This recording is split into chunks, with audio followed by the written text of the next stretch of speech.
Salve, salve, gente boa! Eu sou o professor Euclides, essa é a Escola Teófilos. Bem-vindos ao nosso canal. Você que está chegando pela primeira vez, não deixe de se inscrever no canal, de partilhar com os colegas, de colocar o sininho aí para tocar, para ver toda vez que tiver vídeo novo, tá legal?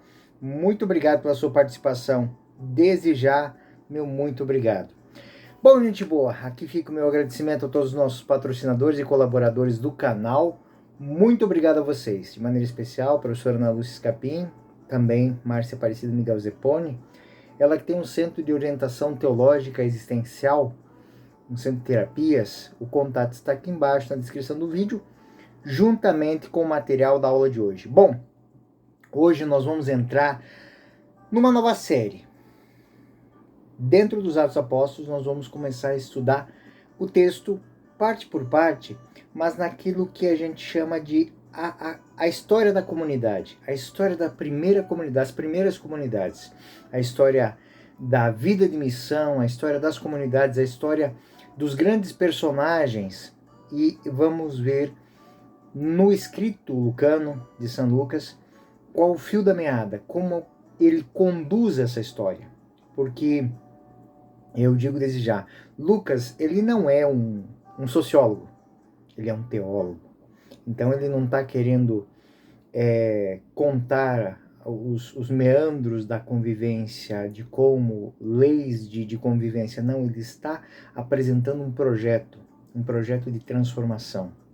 Hoje, então, nós vamos iniciar o nosso aprofundamento sobre o estudo dos Atos Apóstolos. E nós vamos começar a nossa análise da comunidade cristã primitiva. E nós vamos focar nosso primeiro estudo, talvez serão umas 3 lições, Atos dos Apóstolos, capítulo 2 ao capítulo 5. Eu garanto para vocês, meus caros, que é um estudo renovador e transformador. Atualíssimo de maneira assustadora. Vem comigo. Vamos conhecer nossas raízes com os olhos de um médico, de São Lucas, que propõe a cura e a restauração pelo ponto essencial, o querer ser curado, o querer ser restaurado. Bom, gente boa, vamos lá. A comunidade cristã primitiva, Atos 2:5. Então nós vamos fazer a primeira parte hoje. Bom, como nós vimos, foi um milagre, o dom do Espírito Santo, o Pentecostes, que deu o impulso à comunidade. De tal forma que aquele grupo de amigos de Jesus, seus apóstolos, seus discípulos, eles encontraram força para sair da sala superior, que estava fechada, para proclamar ao mundo uma verdade fundamental, que é a identificação de Jesus com Cristo e toda a consequência que deriva dela. Ou seja, essa identificação de Jesus com o Cristo, esse Jesus de Nazaré é o Messias prometido a Israel. Mas muito mais que isso, ele é o Salvador da humanidade. Ele é o Cordeiro de Deus que tira o pecado do mundo. Ele faz cumprir esta regeneração, essa restauração da humanidade corrompida pelo pecado original. Então, na primeira parte dos Atos dos Apóstolos, São Lucas ele vai selecionar uma série de testemunhos sobre a vida da comunidade primitiva de Jerusalém. Ele já fez uma abordagem, ele deu uma abordagem de todo o seu trabalho com a indicação geográfica do início, quando ele cita Jesus dizendo: serão minhas testemunhas em Jerusalém, na Judéia, na Samaria, até os confins da terra. Isso está em Atos capítulo 1, versículo 8. Então a primeira parte do seu trabalho é, portanto, focada a Jerusalém, o ponto de partida, o local, o Sitzleben zero, ou seja, o local inicial, o ponto de partida. É lá que a comunidade vive uma experiência original. E está intimamente ligada com o dom do Espírito Santo, o primeiro Pentecostes cristão, que habilita a comunidade de Jerusalém para dar o testemunho do ressuscitado. Então, existem várias estruturas narrativas que são apresentadas por São Lucas dentro dos Atos dos Apóstolos. Nos capítulos 2 a 5 que nós vamos tratar nessas primeiras lições aqui, São Lucas ele coleta uma série de textos sobre essa comunidade. Ele não escreveu a história, muito menos uma cronologia. Ele simplesmente coletou algumas imagens, alguns retratos que representam as ideias essenciais desse grupo. É como que nós não fazemos, quando a gente pega um álbum de fotos, nós não temos a história da vida das pessoas, nós temos imagens, relatos, retratos que vão contando o que aquelas pessoas faziam naquele momento. E com aquilo, naquela quase uma colcha de retalhos, a gente imagina aquele ambiente. Então, exatamente. Mas existe um elemento fundamental dessa primeira parte, que são os discursos de Pedro ao povo, que nós já vimos nas aulas anteriores. Os discursos, eles são diferentes. O primeiro discurso de Pedro, que nós já vimos, é o evento de Pentecostes, o discurso pós-pentecostal. Depois, os outros discursos, eles acontecem após o milagre da cura do paralítico. E tudo isso vai estar nesse núcleo inicial que nós vamos estudar hoje.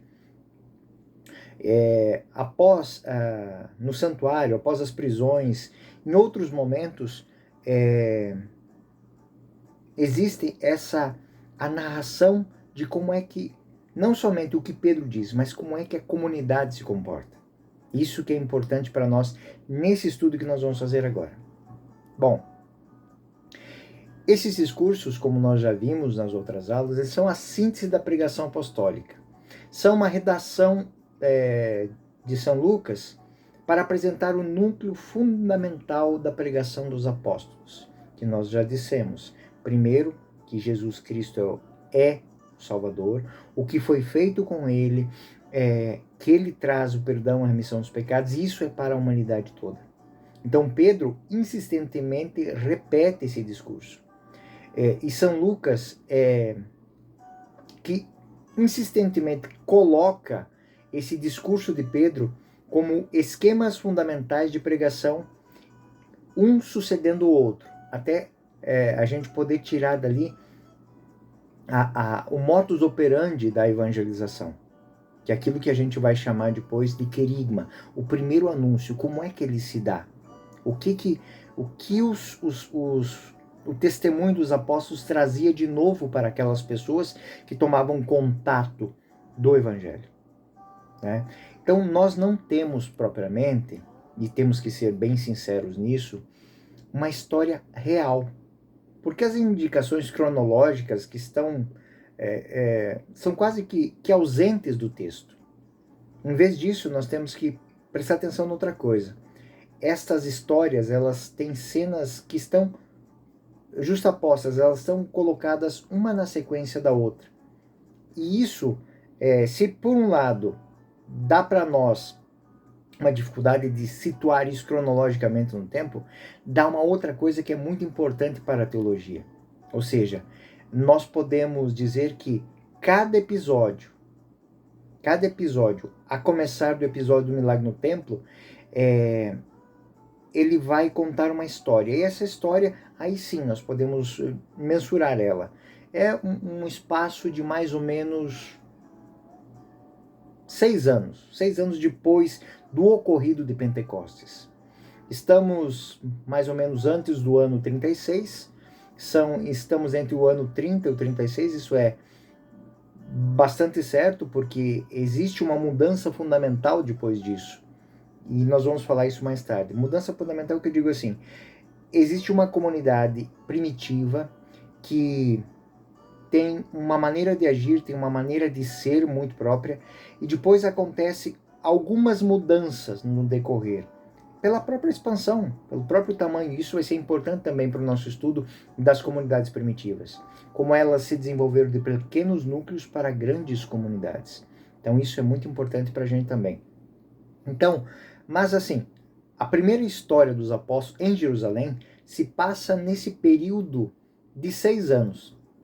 6 anos muito importantes, porque eles são o momento em que a comunidade é formada e determina a própria vida, a própria liturgia, a própria catequese, o querigma, o que é ensinado, o que é pregado e o que é vivido.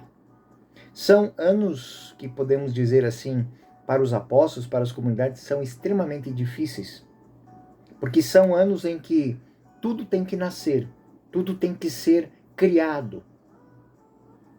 Claro, eles receberam o Espírito Santo, é verdade, mas essa força divina não os isentou dos seus compromissos, da necessidade de perspicácia, de inteligência humana, de compromisso, de estruturas de organização. E esses são anos fundamentais, e é bom que a gente perceba isso, porque toda a comunidade cristã, ela parte disso. Ela tem o mesmo núcleo fundamental. Então, são anos fundamentais para esse grupo. Então, as figuras que Lucas apresenta parece que são milhares, milhões, mas acredita-se que naquele momento podiam ser centenas apenas. Alguns poucos seguidores, no ordem de 500, 600, talvez 1000, não mais que isso. O grupo é um grupo bastante pequeno, mas aqui existe algo que é muito importante até os dias de hoje. É um grupo familiar, é um autêntico grupo familiar. E São Lucas dedica esses resumos, esses retratos que eu falei, desse álbum de recordações, para mostrar as características específicas desse grupo. Então, nesta primeira parte dos Atos, encontramos passagens muito importantes, escritas diretamente por São Lucas.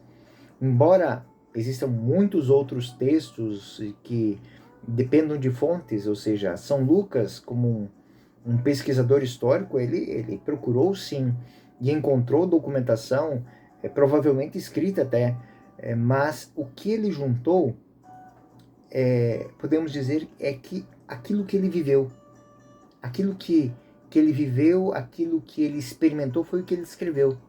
Então, seria uma série de depoimentos que vão se tornar a documentação. O que é uma comunidade cristã? O que são os cristãos? O que é este caminho que era chamado?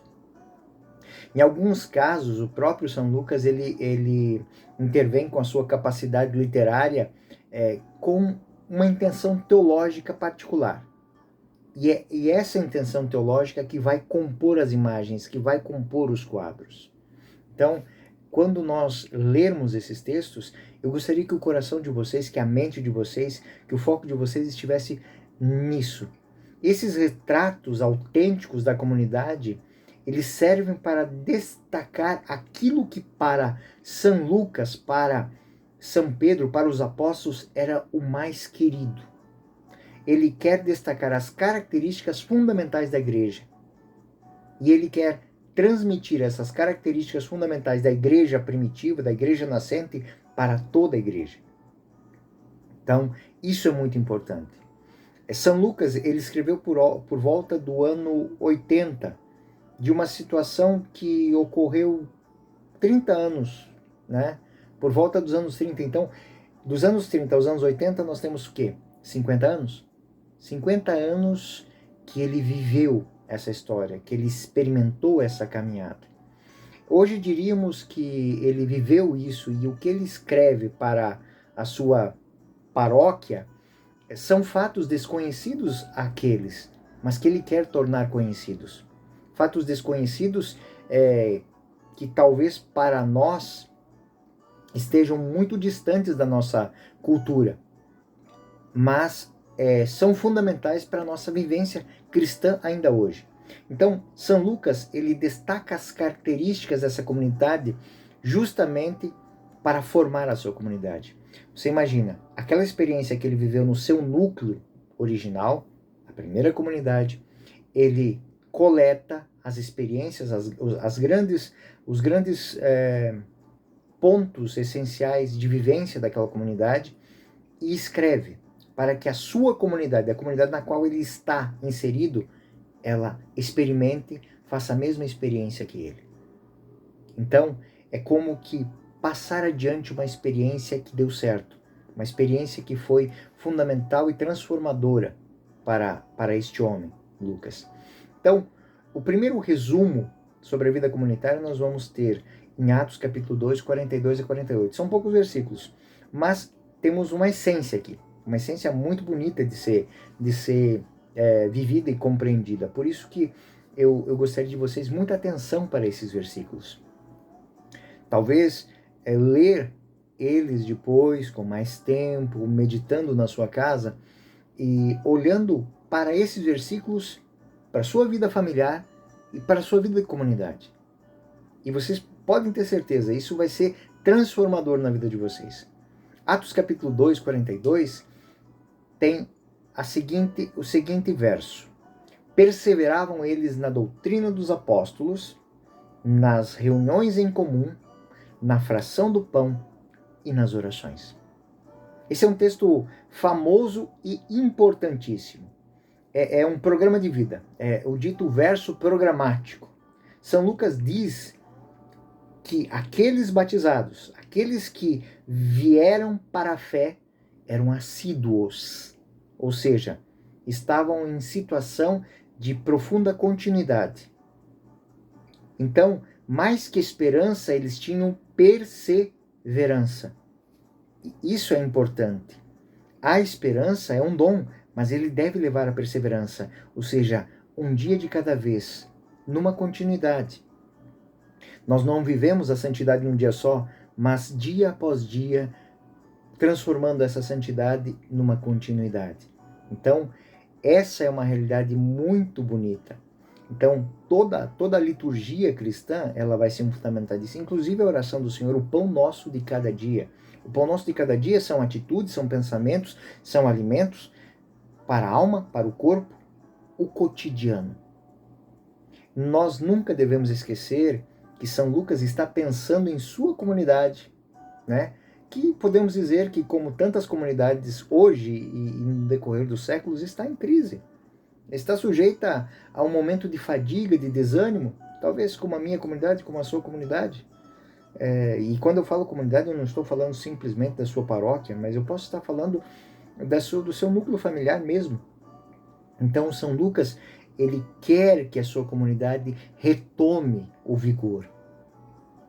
Abandone aquele desânimo, aquela fadiga, e ele propõe isso.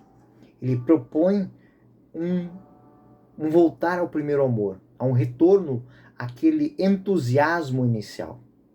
Então nós podemos notar que São Lucas, nesses textos, ele se solta, ele fala de uma maneira muito rica e detalhada.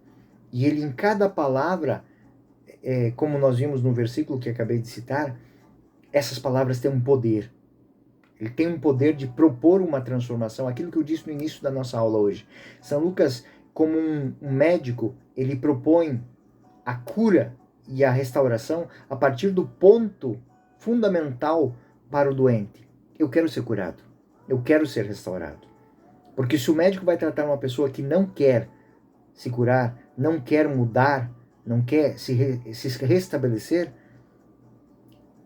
ele vai sofrer muito com aquilo. Ele vai ter um trabalho dobrado e talvez não tenha o sucesso, porque o maior interessado não quer. Ele não quer viver, ele não quer se curar, ele não quer ser transformado. Então Lucas parte desse ponto. Minha comunidade, vocês que estão escutando, escutem isso aqui, ó. Esse era o princípio original. Foi assim que os nossos pais na fé nos deram a fé que estamos vivendo hoje. Estão entendendo o poder desses versículos? Nós notamos que ele vai se soltando e deliberadamente ele insiste no compromisso da comunidade primitiva a ser assídua, a manter um ritmo contínuo de transformação. E essa foi uma atitude de incentivo e motivação, a perseverança. Podemos dizer que Lucas tem para isso 4 elementos fundamentais que estão naquele versículo. Aquele pequeno versículo, ele traz toda essa dinâmica.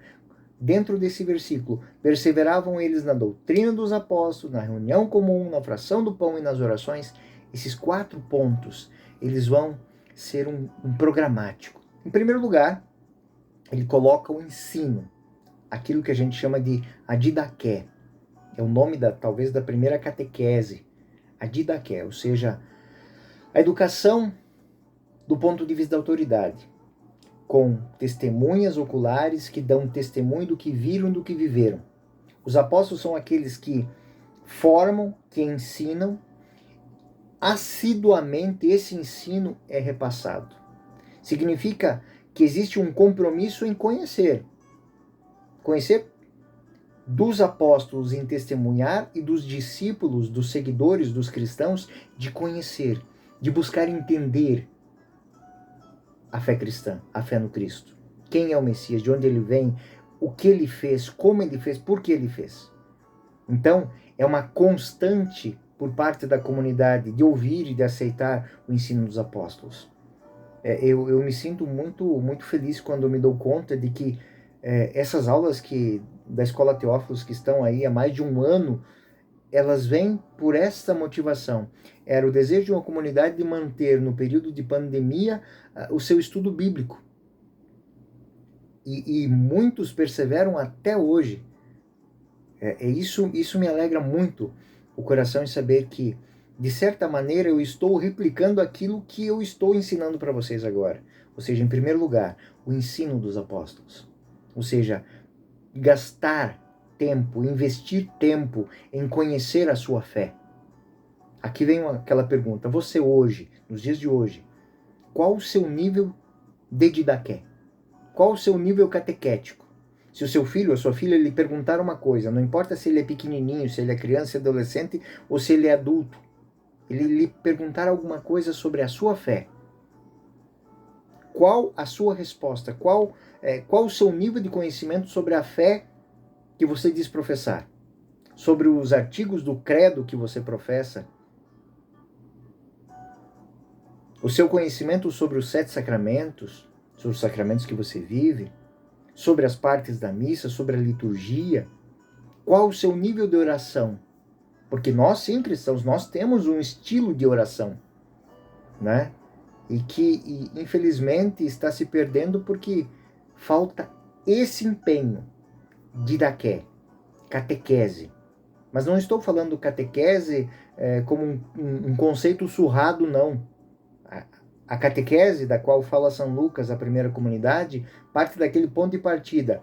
Eu quero ser curado, eu quero ser transformado, e para isso eu vou querer conhecer como tomar o medicamento, como aplicar a terapia para mudar a minha vida. Então, esse primeiro versículo, ou seja, assíduos no ensinamento dos apóstolos. Qual foi a última vez que você leu um documento da igreja, do Papa? Porque eu não estou falando de livros de orações, de autoajuda, isso tem de monte por aí. Isso, às vezes, eu acho até que atrapalha. Mas qual foi a última vez que você, de fato, entrou numa livraria católica e comprou um livro de espiritualidade sério, que te fez pensar, refletir e mudar de vida? Você tem um livro do catecismo em casa? Você já ouviu falar que existe um direito canônico?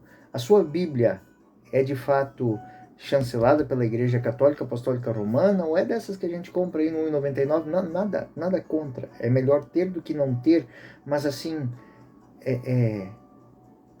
o seu estudo, ele está fundado nisso? Então é exatamente disso que São Lucas está falando. Naquela primeira comunidade existia um vigor, um respeito pela palavra dos apóstolos, pela palavra da igreja, e um profundo desejo de conhecer e entender o que eles estavam ensinando. Nossa, que lindo isso, hein? Segundo ponto, vamos lá. Segundo ponto, além do ensino, da catequese, da doutrina, há uma união fraterna, a koinonia ou koinoteia, unidos a Deus. É o compromisso com a colaboração, o afeto, o bom relacionamento. Depois, em outro momento, ele vai dizer que os cristãos, eles cresciam porque as pessoas viam aquelas pessoas serem diferentes. Essa lógica, ela é extremamente transformadora. É o segundo ponto que São Lucas coloca aqui. É o compromisso com a colaboração. Como é que você é com os seus vizinhos? Como é que você é com as pessoas da sua comunidade? Eu posso dizer que na minha experiência eclesial eu vi coisas assim um pouco assustadoras, né?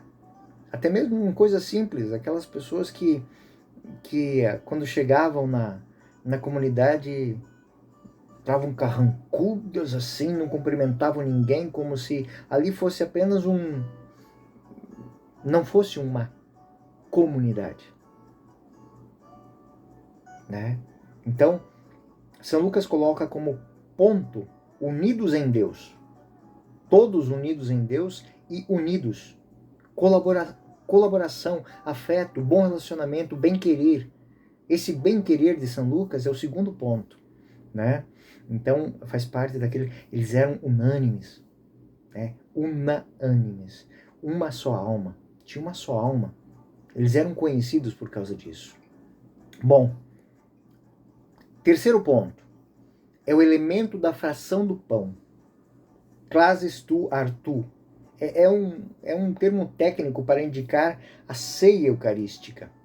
Na língua hebraica, o fracionar o pão, quebrar o pão, significa que ao almoçar ou jantar juntos, é o momento inicial onde que...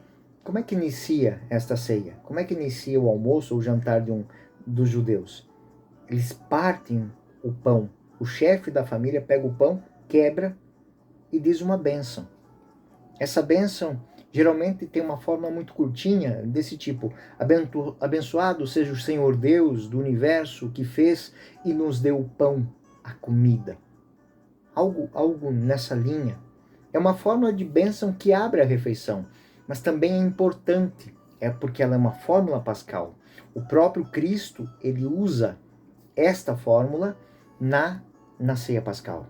Por isso, muito provavelmente, a comunidade cristã primitiva essencialmente compensou a última ceia de Jesus, ou seja, a ceia pascal, no momento em que Jesus pegou o pão, quebrou e deu-lhes dizendo: este é o meu corpo.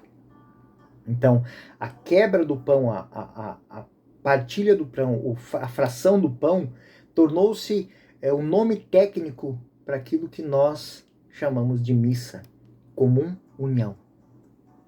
A missa é a celebração eucarística, onde o Cristo é o centro. Cumen et fons da vida cristã. O cume é a fonte da vida cristã, a Eucaristia. Estar ao redor da mesa, celebrar o pão, celebrar a vida, celebrar. Então, assiduidade na fração do pão significa que existe um compromisso contínuo daquela primeira comunidade, daquela comunidade primitiva, em se reunir para a celebração da missa. Isso é algo que... Esse ponto ele é atualíssimo, porque nos dias de hoje nós temos que refletir muito sobre essa realidade. Muitíssimo mesmo. Porque, por vários motivos, nós estamos nos afastando desse conceito de encontro, conceito de partilhar vida, de partilhar o mesmo espaço, de partilhar mesmos anseios, mesmos sonhos, mesmos desejos, e muitas coisas deixaram de funcionar como deviam dentro das nossas comunidades e depois repercutiram nas nossas famílias exatamente por causa disso. A fração do pão não é um detalhe, ele é o ponto de partida, pelo qual, se perder o ponto de partida, nós podemos tomar caminhos diferentes. Nós podemos tomar caminhos que não convergem para a comunhão, para a unidade. Bom, em quarto lugar, São Lucas vai apresentar um outro elemento que é muito interessante. Unido ao terceiro, o quarto elemento, ele vai causar um pouco de estarrecimento em vocês agora. É o elemento da oração comum. Uma atitude de oração de continuidade com a tradição judaica. E, ao mesmo tempo, é uma novidade com a adição da fé cristã. Por quê? Por que é uma continuidade e uma novidade ao mesmo tempo? Ela é uma continuidade porque ela pega aquilo que é bom da tradição judaica e guarda consigo. Porque foi revelado por Deus. Nós temos aí a liturgia das horas que não nos deixa sem um exemplo prático. A nossa liturgia das horas, ela é carregada de textos do Antigo Testamento, da tradição cristã atual, dos estudos dos Santos Padres, mas o saltério, o essencial dela, é os Salmos, que são, desde a tradição judaica até os dias de hoje, a mesma tradição. Então, o quarto lugar, São Lucas deixa bem claro que a oração é para nós essencial. Essa oração, ela é a maneira de manter o espírito alimentado, o espírito vivo, o espírito pujante, o espírito intenso. E nós notamos que os elementos fundamentais que São Lucas apresenta nos primórdios da igreja, eles existem e servem até hoje. Eles não mudam. Esses 4 elementos, eles são essenciais. Eles são os elementos que nos fazem refletir se nós somos cristãos de fato ou somos caricaturas de cristãos. São os temas que estão, inclusive, hoje em todas as nossas reuniões de comunidade, de programas pastorais, catequéticos, de caridade, de liturgia, são esses mesmos temas. São as dimensões dos nossos conselhos paroquiais, comunitários, de nossas comissões paroquiais e diocesanas. Os planos pastorais, eles são feitos em cima desses 4 pontos que eu acabei de dizer para vocês e que Lucas apresentou para a comunidade dele, para a paróquia dele lá no ano 80. São as dimensões de nossos trabalhos mais profundos como pastores e fiéis. E aqui eu chamo a atenção para você. Eles servem como baliza para a gente saber como é que a gente é como cristão. Essas balizas estão aqui. Então São Lucas está dando isso de presente para a gente. Atos 2:43. Eu estava no primeiro versículo. Em todos eles se apoderou o temor, pois pelos apóstolos foram feitos também muitos prodígios, milagres em Jerusalém, e o temor estava em todos os corações. Todos os fiéis viviam unidos e tinham tudo em comum. Eu gostaria de enfatizar aqui o sentido pelo qual São Lucas relata esses versos, com tanta, podemos assim dizer, paixão. Ele quer lembrar aos cristãos como estar juntos é uma consequência de se ter tornado crente, fiel. É algo muito importante a gente refletir isso nos dias de hoje. Porque São Lucas está dizendo que aqueles que se tornaram crentes, que creem em Cristo, ou seja, aqueles que aderiram a Jesus Cristo como seu Salvador, estão focados nele, confiando as suas vidas a eles estão juntos. Eles se reúnem. Eles têm comunhão. Refletir sobre isso é muito importante. É um princípio fundamental da eclesiologia. Existe um estudo próprio da vida cristã dentro da teologia chamada eclesiologia, que é estudar a igreja. Isso aqui são as bases do estudo da eclesiologia. Ou seja, da apresentação do estudo da igreja, a comunidade cristã, ela está unida justamente porque é formada de pessoas que querem viver Cristo. Acreditar em Jesus não é um fato privado, uma questão singular, ou mesmo íntima, que se resolve entre mim e ele, e é isso. Não. Em outras palavras, São Lucas Ele diz com todas as letras e nuances: se é fé autêntica em Jesus Cristo, no momento em que eu acredito nele, eu estou com os outros. Eu faço comunhão. O Senhor esteja convosco, Ele está no meio de nós. Corações ao alto, o nosso coração está em Deus. Demos graças ao Senhor, nosso Deus. É o nosso dever e a nossa salvação. Versículo 44. Todos os fiéis viviam unidos e tinham tudo em comum. Aqui está um ponto, um tema que está muito próximo do coração de São Lucas para a comunhão de bens. Contudo, é muito bom a gente entender que no primeiro nível, o bem maior que é compartilhado no ponto de vista de São Lucas, do Evangelho, do Atos dos Apóstolos, é a pessoa, a amizade, a relação pessoal. Eles compartilhavam dinheiro? Nem tanto. Não tinha muita coisa mesmo. Acima de tudo, não decisivamente, partilhavam dinheiro. Mas uma coisa é real: compartilhavam vida. Ou seja, tinha uma profunda colaboração dessa comunhão. Comunhão de vida. Nasceu uma ajuda, uma colaboração que gerou um tipo econômico. Isso é muito importante a gente entender. Eles não estavam buscando mudar de vida. Eles não estavam procurando crescer na vida. Eles não estavam buscando riqueza, sucesso. Não. Eles estavam buscando a comum unidade. Atos 2,45. Vendiam as suas propriedades e seus bens e dividiam-nos por todos, segundo a necessidade de cada um.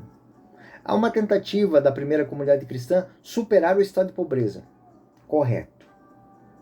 Atendendo às necessidades dos menos assistidos, e é um compromisso de unidade. Isso não era o dever de um, não era o dever de quem tinha mais dar o que tinha menos, mas era o dever de todos partilhar. Ou seja, colaborar, disponibilizar as habilidades para o outro. Podem ser habilidades executivas, práticas, mas também pode ser carismas, dons, capacidades econômicas, intelectuais. Atos 2,46. Unidos de coração, frequentavam todos os dias o templo. Partiam pão nas casas e tomavam a comida com alegria e singeleza de coração. Este verso adiciona às informações algo muito importante: todos os dias. E aqui volta o conceito de perseverança. Eles fizeram duas coisas diferentes. Ambas estavam relacionadas, uniram o antigo ao novo com uma nova maneira de viver a sua tradição. Ambas relacionadas dentro da área de oração. Eles frequentavam o templo, a tradição que eles tinham, eles não iam abandonar aquilo, e partiam o pão em suas casas. E olha como isso é importante, porque vivendo naquele ambiente onde estavam os judeus cristãos, davam testemunho de que se podia viver uma vida muito mais tranquila e autêntica a partir do que Cristo tinha anunciado. E aí as comunidades começaram a se transformar e se multiplicar. A comunidade cristã primitiva absolutamente não quebrou as pontes com o judaísmo. Não. Como é prova de que aquilo que eu disse, a liturgia das horas é uma prova disso. Se nós pegarmos a liturgia da palavra da liturgia eucarística, primeira leitura, Antigo Testamento, Salmo, Antigo Testamento, aí vem o Evangelho. Uma segunda leitura, temos uma carta paulina, né? Algum texto assim. Porque neste primeiro momento, nas origens, todos são judeus. E judeus observantes, como a gente leu lá em Pentecostes, judeus assíduos, observantes. Eles vão ao templo, ou seria melhor, eles continuam a ir ao templo como fizeram antes. Então, eles se sentem continuadores de uma tradição real. Não era mentira o que a antiga tradição tinha lhes dado. Não. Era uma proposta que chegou no seu cume e agora se expande. Eles têm que levar essa tradição aos outros, aqueles que não tiveram essa tradição. Eles têm que levar a sua riqueza. Eles não podem aparecer de mãos vazias. Eles têm muito a ensinar. O povo de Israel foi preparado para ser o porta-voz do Cristo. Eles não se esquecem disso. Então, para ir ao templo, a oração judaica, eles adicionam a sua experiência de liturgia familiar doméstica em casa. Ou seja, o dia que eu não posso ir no templo, eu tenho o meu ambiente familiar e eu vou partilhar ali. E é nesse ambiente que eles partilham o pão. Aquilo que eles não podem fazer no templo, eles fazem aqui. Eles fazem na sua casa. Eles transformam a sua casa em templo de Deus. Isso é uma expressão daquilo que a gente diz lá do batizado. Nós somos templos do Espírito Santo. E esta é uma referência à celebração eucarística. Não é um simples momento de alimentação, mas é um lembrete de que nos unimos a Cristo. E essa refeição que eles tomavam com alegria e simplicidade de coração. Então não precisa muito, mas precisa unidade. Precisa amizade. Precisa bem-querer. É preciso que o ódio esteja distante. É preciso que as disputas cotidianas elas estejam fora. E aí nós vamos entrar no versículo 47. Louvando a Deus, cativando a simpatia de todos, do povo, e o Senhor a cada dia lhes ajuntava outros que estavam no caminho da salvação. Então não escapa de nós que São Lucas idealizou essa comunidade primitiva. Não era uma situação rosada, bonitinha, feliz, de todos os pontos de vista. Claro, existiam dificuldades, daqui a pouco nós vamos estudar isso. Mas ele mostra, porque Lucas, ele é um teólogo, então ele não tem problema em apresentar uma imagem idílica, justamente porque ele está representando um ideal. Ele não está interessado em reproduzir uma situação histórica. Ele não é um escritor verista, um cronista, um realista, um sociólogo. Ele é um teólogo. E mais que tirar uma foto de uma comunidade, ele quer apresentar um quadro ideal. A esperança cristã que se constrói na força, na graça, na partilha e no exercício de um desejo, do sonho do que a comunidade deve ser. No versículo 47, no final, na segunda parte dele, nós temos o refrão do crescimento.